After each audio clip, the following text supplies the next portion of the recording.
Christian Zionism as a movement, I believe, is very influential in America particularly. Probably between 50 and 100 million Americans would identify with Zionism for religious reasons.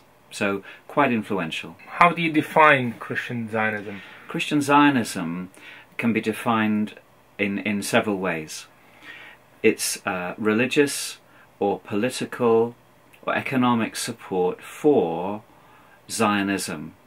I'm not equating Zionism with Israel or the Jewish people. Zionism is a particular political system that believes that much of the Middle East, certainly the West Bank and the Golan and other parts of the Middle East, rightly belong to the Jewish people.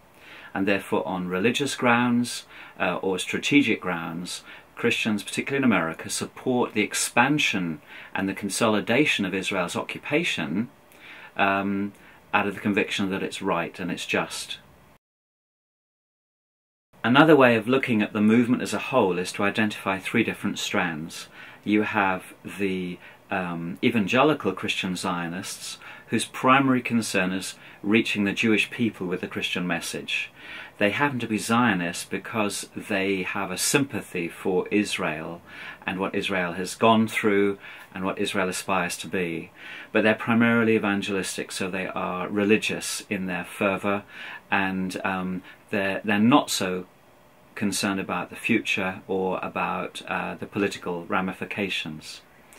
The middle group are what we would call apocalyptic Christian Zionists, people like John Hagee, Jerry Falwell, Hal Lindsey, others who, these are the writers, and they are preoccupied with the end of the world, end times, an apocalyptic war, and they go into great detail about what's going to happen next in chronology, and they focus on the end times. And their books are very, very popular. For example, the Left Behind books have sold over 50-60 million copies, about a futuristic scenario where there's a war going on and the Jews and the Christians together are fighting against Muslims and atheists. They're the apocalyptic Christian Zionists. The most influential probably are the political Christian Zionists. They're pragmatic and they target their energy on Washington. They work very closely with AIPAC and the other Zionist organizations that are committed to a very clear strategy. Minimize the Palestinian footprint, expel as many Palestinians as possible, build as many settlements as possible, move as many Israeli Jews into the occupied territories, move the US Embassy back to Jerusalem, because if America moves its embassy to Jerusalem, the world will have to recognize Jerusalem as the capital of Israel. No future for the two states, no future for Al-Quds, for a Palestinian capital. So you find them adopting settlements, funding the settlement program in the occupied territories from churches, twinning churches with settlements, lobbying to move the embassies back to Jerusalem, funding the emigres from Russia, helping Soviet Jews travel and settle into the occupied territories, believing this agenda is furthering God's purposes. The saddest part of their strategy is that they deeply oppose the peace process. They believe God gave all the land to the Jewish people, and therefore any attempt to compromise land for peace, the two-state solution, must be a compromise with God's will for the Jewish people. And therefore any peace process is met with suspicion and outright opposition. So they tend to support Avigdor Lieberman and the extreme right in the Israeli political spectrum.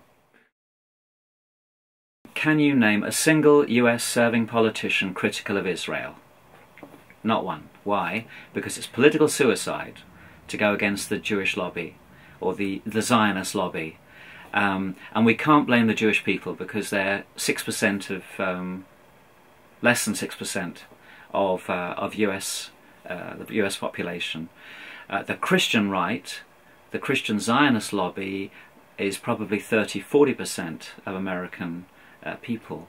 So their lobby is much stronger. The Israeli Zionist lobby may have the money.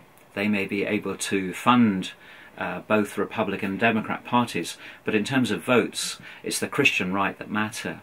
So the very fact you won't find US politicians openly critical of Israel in the way you will in Britain. In the Conservative Party you have Michael Howard, Conservative MP, Jewish, Gerald Kaufman, Labour Party MP, Jewish. Both of them are highly critical of Israel's occupation of the West Bank, the settlements. So there's a healthy debate in Europe, in our political parties. The Friends of Palestine, the Friends of Israel, they regularly debate openly. In America that does not happen. You will often find criticism of the Zionist lobby laid at the feet of the Jewish people themselves.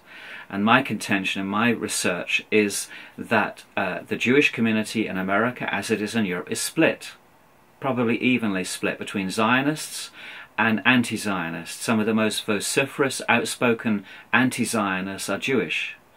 Chomsky, Ilan Pappé, Norman Finkelstein, Jeff Halper. These are Jewish people who are openly critical of Zionism and what's happening in Israel. So the Jewish community is split between Zionists and anti-Zionists, and so if they represent 5% of American society, that's not enough to have the kind of power base that the Israel lobby has in Congress, the Senate, in the White House, and so on. So I'm arguing that they are supported and backed by a much wider constituency of secular and more likely Christian Zionists who believe that it's their mandate and destiny to support the State of Israel.